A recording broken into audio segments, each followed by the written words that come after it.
Hello बच्चों, एक बार फिर स्वागत है आपका अपने यूट्यूब चैनल स्कूल की पढ़ाई में। और आज हम बात करने वाले हैं कक्षा 10 की प्रश्नावली नंबर 2 के बारे में, जिसका नाम है बहुपद। आज इस वीडियो में हम चर्चा करेंगे प्रश्नावली 2.1 तक।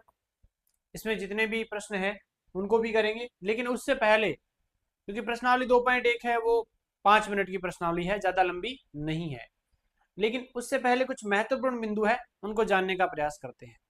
तो देखिए, हमारे पाठ का नाम ही क्या है? बहुपद। क्या नाम है? बहुपद। हम जानते हैं बहुपद किसे कहते हैं, जानने का प्रयास करते हैं। बहुपद एक ऐसा बीजीय व्यंजक है जिसमें चर की घात हमेशा एक पूर्ण संख्या होती है। चर की घात क्या होगी? पूर्ण संख्या होगी। पूर्ण का मतलब पीछे वाले वीडियो में हमने डिस्कस किया था, पूर्ण संख्याएं वे जो एक से शुरू होती है और अनंत तक जाती है। इसका मतलब 0 1 2 3 4 ऐसे होने चाहिए। अब 0 1 2 3 इनके अलावा भी संख्याएं होती है क्या? इनके अलावा ऋणात्मक संख्याएं होती है।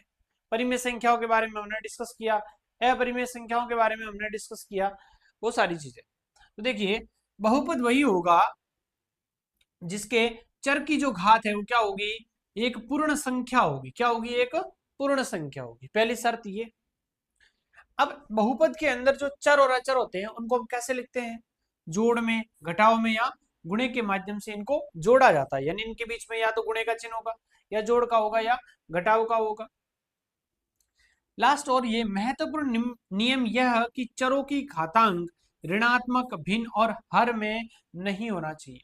जो चर है, चर की जो घात है वो क्या नहीं होनी चाहिए? ऋणात्मक नहीं हो सकती, भिन्न नहीं हो सकती, और उसको हर के रूप में नहीं होना चाहिए। कैसे? देखिए, यहां मैं x लिखूं और x की घात लिख दूं -2, तो ये बहुपद नहीं कहलाएगा। पहली शर्त, ऋणात्मक नहीं होना चाहिए, भिन्न नहीं होना चाहिए। x की घात में लगा दो 1/2, या इसको ऐसे लिख सकता हूं x का अंडर रूट। ये भी बहुपद में नहीं आएगा। यदि ऐसा कोई चर है तो वो बहुपद में नहीं गिना जाएगा। या फिर इसको बट्टों में लिख दो, तो ये भी क्या नहीं होगा? बहुपद नहीं होगा। तो बहुपद को ध्यान से देखना है। बहुपद क्या होते हैं?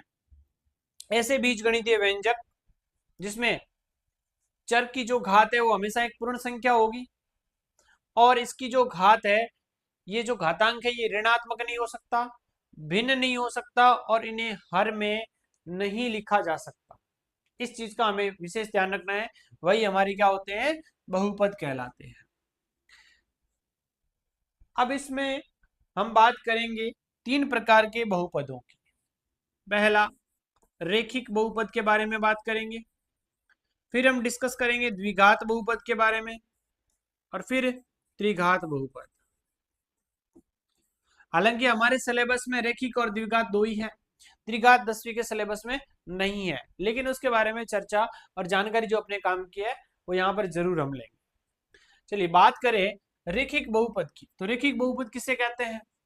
ऐसे बहुपद जिसकी उच्चतम घात यानी अधिकतम घात कितनी हो? 1 हो। लिख रखा है चर x के बहुपद में x की उच्चतम घात बहुपद की घात कहलाती है, ये तो हमें पता है। लेकिन जिस बहुपद की अधिकतम घात 1 हो उसे हम क्या कहते हैं? रेखिक बहुपद कहते हैं। क्या कहेंगे? रेखिक बहुपद कहेंगे। घात 1 के बहुपद को क्या कहते हैं? रेखिक बहुपद, रेखिक बहुपद कहते हैं। अब देखिए, हमने क्लास 9 में यहाँ लिख रखा है कि क्लास 9 में हमने ये डिस्कस किया था कि कोई भी हमें बहुपद दे दिया, जैसे यहाँ पर मैं लिख दूं 3x² + 7x + 5 = 0। इसमें हमें ये पूछा जाता है कि इस बहुपद की घात कितनी है। तो बहुपद की घात में हमें देखना है चर की अधिकतम घात कितनी है। तो यहाँ x है, इसकी अधिकतम, इसकी घात 1 है। यहाँ चर की घात कितनी है? 2 है। अधिकतम घात कितनी है? 2। तो अधिकतम घात ही उस बहुपद की घात मानी जाती है। तो ऐसे बहुपद जिनकी अधिकतम घात 1 हो उसे हम क्या कहते हैं? रेखिक बहुपद कहते हैं। तो रेखिक बहुपद की अधिकतम घात कितनी होगी? 1। अब ये होगी किसकी? ये होगी चर की अधिकतम घात। किसकी होगी? चर की अधिकतम घात। दूसरा, द्विघात बहुपद। तो ऐसे बहुपद जिनके चर की अधिकतम घात कितनी हो? 2 हो, उन्हें हम क्या कहते हैं? द्विघात बहुपद कहते हैं। क्या कहते हैं? द्विघात बहुपद कहते हैं। जैसे ये जो मैंने एग्जाम्पल लिखा है ये किसका है, द्विघात बहुपद का है। अब बात करें त्रिघात बहुपद की, ऐसे बहुपद जिनके चर की अधिकतम घात कितनी हो, 3 हो, उसे हम क्या कहेंगे, त्रिघात बहुपद कहेंगे। यहाँ एग्जाम्पल दे रखे हैं, इन एग्जाम्पल को देखते हैं। देखिए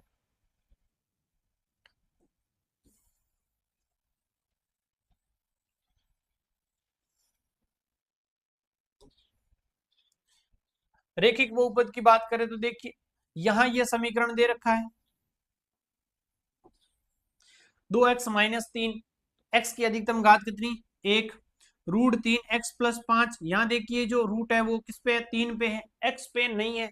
x की अधिकतम घात कितनी, यहाँ पर चर की अधिकतम घात 1। यहाँ बात करें, यहाँ पर भी x की अधिकतम घात कितनी है, 1 है। यहाँ z दे रखा है, कोई बात नहीं, z की अधिकतम घात कितनी है, 1 है।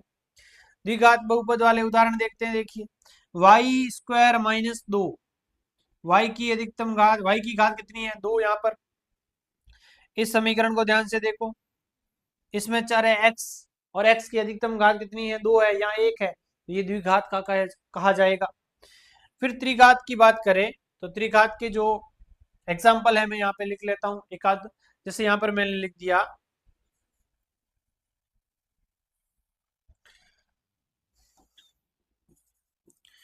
3x की घात 3 प्लस 2x² प्लस 5 बराबर 0।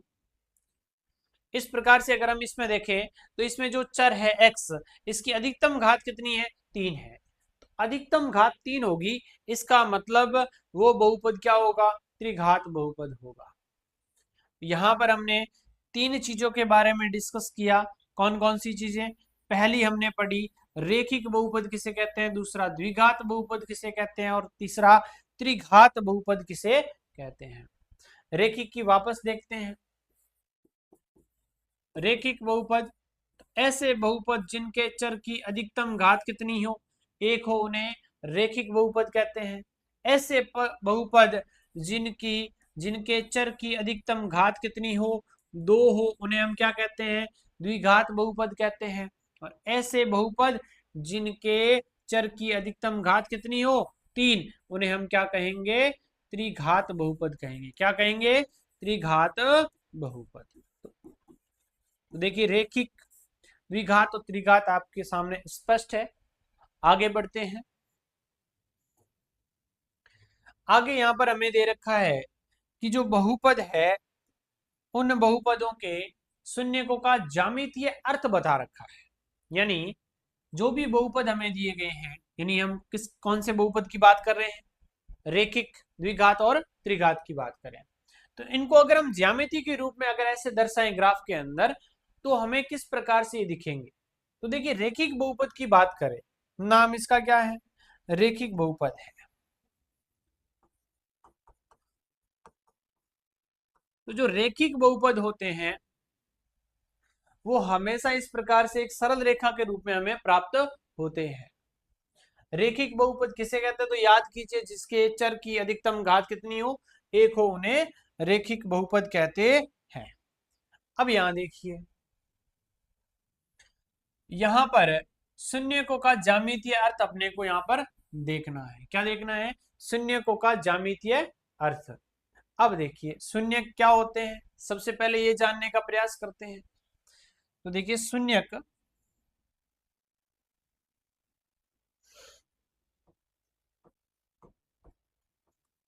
अब कोई भी बहुपद हम ले लें, जैसे मैं यहां पर एक द्विघात बहुपद ले रहा हूं,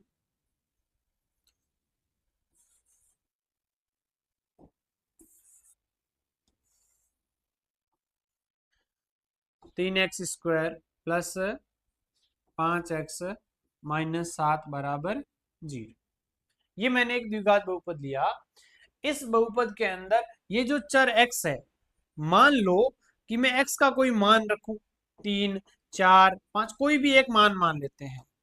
ठीक है, जैसे एग्जाम्पल के रूप में मैंने 3 रख दिया, और 3 रखने से ये पूरा जो बहुपद है, ये जो बहुपद है वो क्या हो जाएगा, सॉरी यहाँ में बराबर में 0 नहीं रख सकता क्योंकि यहाँ बात मैं किसकी कर रहा हूँ, बहुपद की बात कर रहा हूँ। तो यहाँ पर x का मान जैसे ही मैं यहाँ पे 3 रखूं और ये समीकरण पूरा क्या हो जाए, 0 हो जाए, 0 हो जाए, इसका मतलब ये जो 3 है वो इस समीकरण के लिए क्या करेगा, शून्य का काम करेगा। किसका काम करेगा, शून्य का काम करेगा। अब ग्राफ के अंदर हमें कैसे पता चलेगा कि शून्य कितने हैं या कौन सा शून्य है।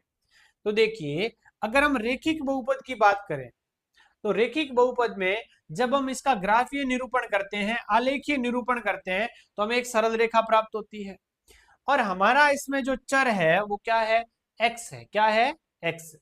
तो ये जो सरल रेखा आ रही है, ये एक्स अक्ष को जिस बिंदु पर काटती है वो बिंदु इसका क्या होगा, उस समीकरण का शून्यक होगा। क्या होगा, शून्यक होगा। तो अगर हम इसको ध्यान से देखें, इसमें देखिए ये जो बिंदु है यहां पर ये जो सरल रेखा है वो एक्स अक्ष को काट रही है। देखिए, ये एक्स एक्स डैश होता है, ये वाई और वाई डैश अक्ष होता है। यहां पर ये एक्स अक्ष को यहां पर काट रहा है, इस भाग पर।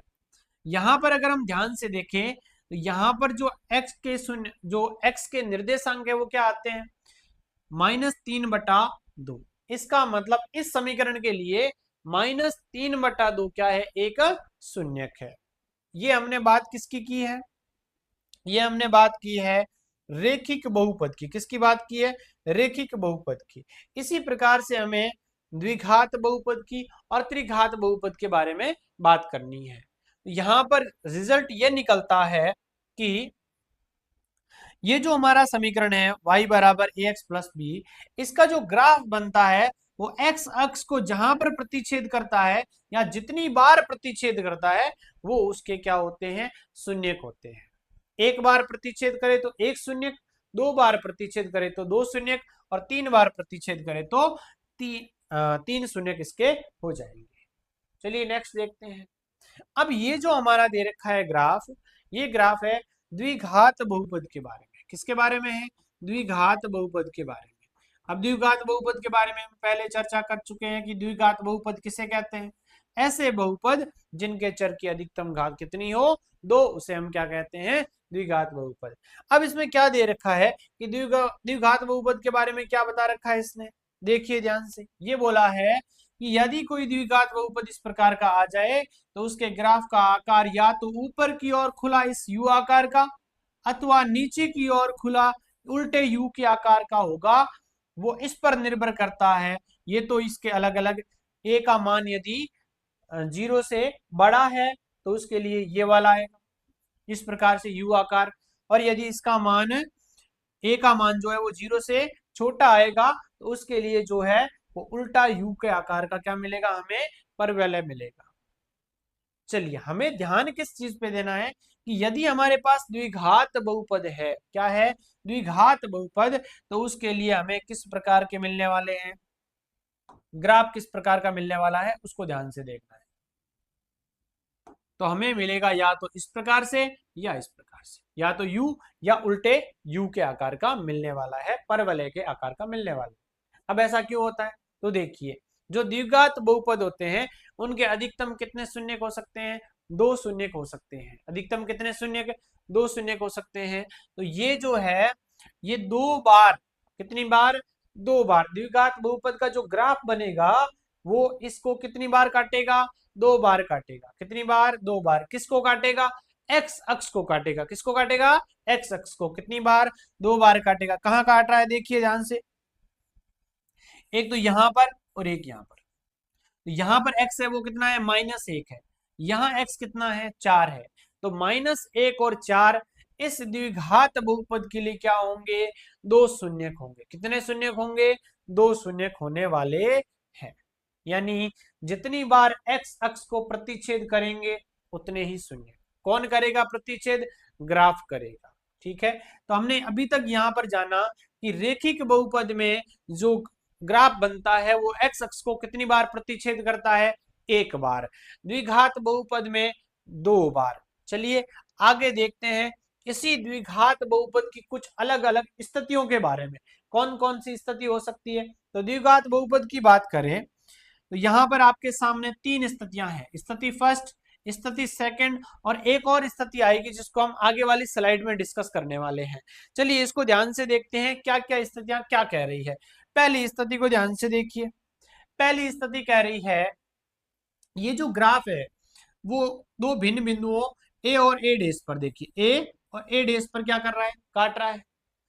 ए, ये ए और ये ए डेस पर काट रहा है, दो अलग अलग बिंदुओं पर काटता है। इसका मतलब हमारा जो द्विघात बहुपद है A X square plus B X plus C, इसके कितने शून्यक है, दो शून्यक है। कितने शून्यक, दो शून्यक। मैंने आपको पीछे बताया कि जितनी बार ये ग्राफ इस एक्स अक्ष को काटेगा उतने ही क्या मिलेंगे, हमें शून्यक मिलने वाले हैं। तो यहाँ पर कितनी बार काट रहा है, दो बार। यहाँ कितनी बार काट रहा है, दो बार। इसका मतलब हमारा जो द्विघात बहुपद है उसके कितने शून्यक मिलेंगे, दो। अब ये तो अधिकतम है, इससे कम भी हो सकते हैं। कब, स्थिति सेकंड में। अब यहाँ ग्राफ को ध्यान से देखो तो ये ग्राफ जो है वो यहाँ पर सिर्फ ए बिंदु पर काट रहा है। यहाँ इस ग्राफ को देखो तो ये भी देखिए ए बिंदु पर, यानी एक बार काट रहा है।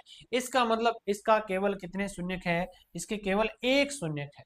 किसके, इस समीकरण के, इस बहुपद के लिए। ये भी द्विघात बहुपद का ही है, क्योंकि हमने पीछे देखा था कि द्विघात बहुपद जो है उसका जो हमेशा ग्राफ बनेगा वो कैसा बनेगा, इस परवलय के आकार का बनने वाला है। तो जहां भी परवलय दिखे इसका मतलब वहां पर क्या है, द्विघात बहुपद की बात हो रही है। तीसरी स्थिति को देखते हैं। तीसरी स्थिति क्या कह रही है, तीसरी स्थिति कह रही है कि यदि ये काटे ही नहीं, एक्स अक्ष के पास ही नहीं है, देखिए न तो इस चित्र में एक्स अक्ष को काट रहा है न इसमें, इसका मतलब इसके शून्य क्या है ही नहीं, कोई शून्य का नहीं है।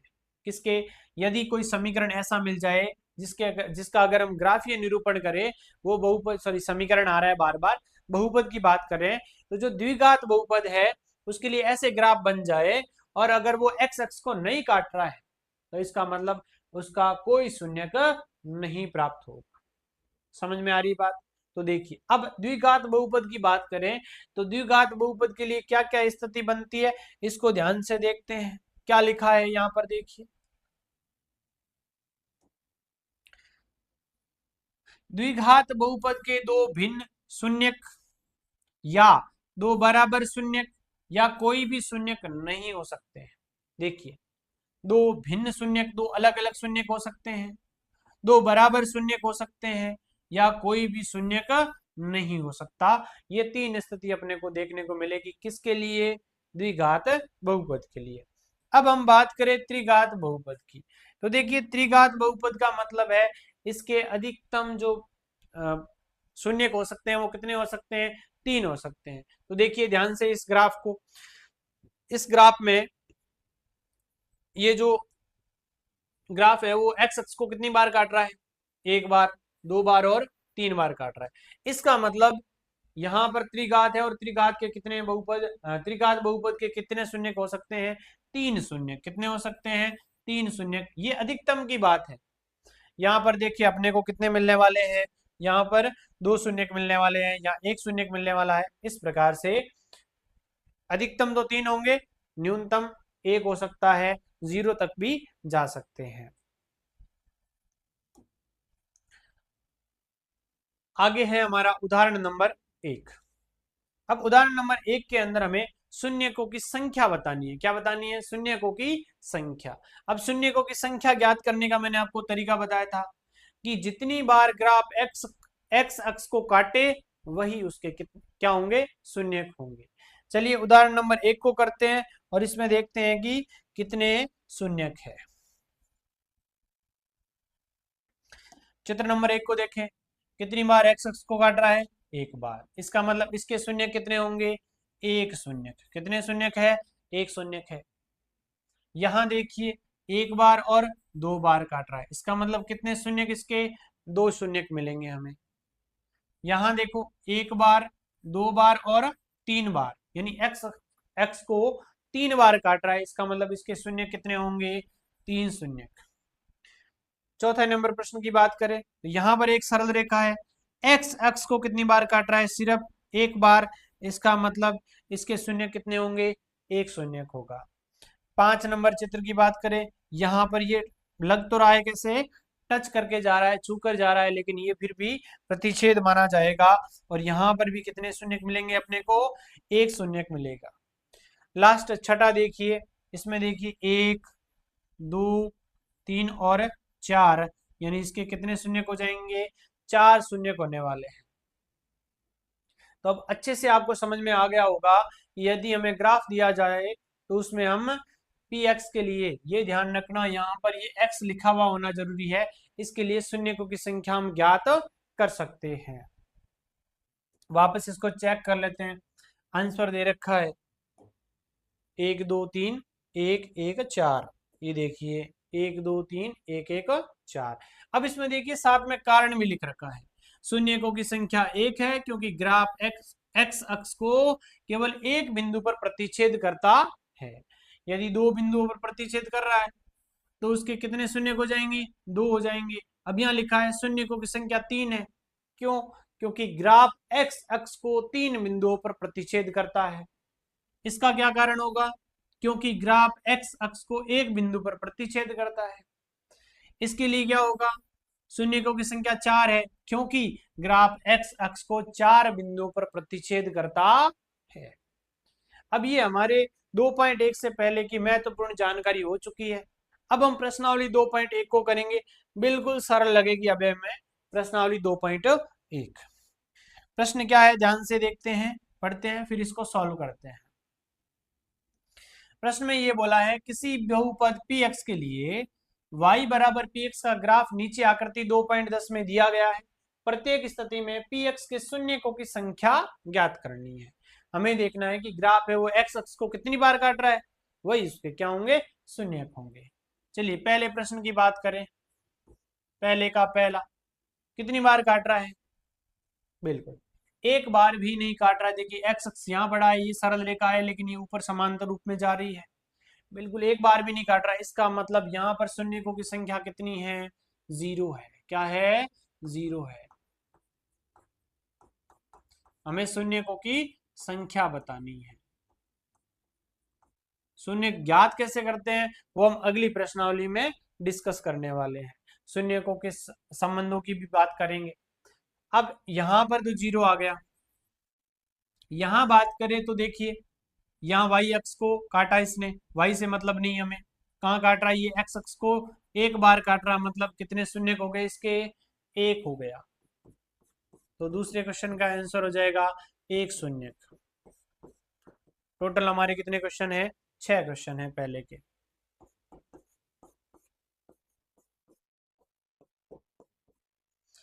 बात करें तीसरे की तो देखिए 1 बार 2 बार और 3 बार, कितने शून्य हो जाएंगे इसके, 3 शून्य हो जाएंगे। फिर अगला देखिए चौथे प्रश्न में कितनी बार, 2 बार एक्स अक्ष को प्रतिच्छेद कर रहा है, इसका मतलब इसके शून्य कितने, 2 शून्य हो गए। फिर यहाँ पर ध्यान से देखिए पांचवें प्रश्न में 1 बार 2 3 और 4 बार प्रतिच्छेद कर रहा है, इसका मतलब इसके शून्य कितने हो गए, 4 शून्य हो गए। नंबर 6 में देखो 1 बार 2 बार और 3 बार प्रतिच्छेद कर रहा है, इसका मतलब इसके शून्य कितने हो गए, 3 शून्य हो गए। यहाँ 2 यहाँ 4 और यहाँ 3 शून्य हो गए। कारण पूछे तो ये हम कहेंगे एक्स अक्ष, ये जो ग्राफ है वो एक्स अक्ष को 3 है तो 3 बार प्रतिच्छेद कर रहा है, 4 है तो 4 बार प्रतिच्छेद कर रहा है, 2 है तो 2 बार प्रतिच्छेद कर रहा है। तो ये हमारी प्रश्नावली 2.1 है वो यहाँ पर कंप्लीट हो जाती है। छोटी सी प्रश्नावली है लेकिन इसमें से छोटे छोटे एबेसिडे वाले प्रश्न आने के बड़े चांस रहते हैं। मोस्टली अपने को इस ग्राफ के अंदर शून्यकों की संख्या पे ध्यान रखना है, और द्विघात, रेखिक बहुपद और त्रिघात बहुपद है वो किससे कहते हैं, इसकी जानकारी हमें होनी चाहिए। आगे वाले वीडियो में हम बात किसकी करेंगे, वो बात करेंगे किसी बहुपद के शून्यकों और गुणांकों में संबंध की हम चर्चा करने वाले हैं। तो आज का वीडियो हम यही एंड करते हैं, और मुझे आशा है कि ये वीडियो आपको अच्छे से समझ में आया होगा। ऐसे ही हम आगे वीडियो लेकर आने वाले हैं आपके लिए। पूरा सिलेबस कंप्लीट रूप से अच्छे तरीके से करवाने का हमारा प्रयास रहेगा। चलिए मिलते हैं आपसे अगले वीडियो में, तब तक के लिए गुड बाय।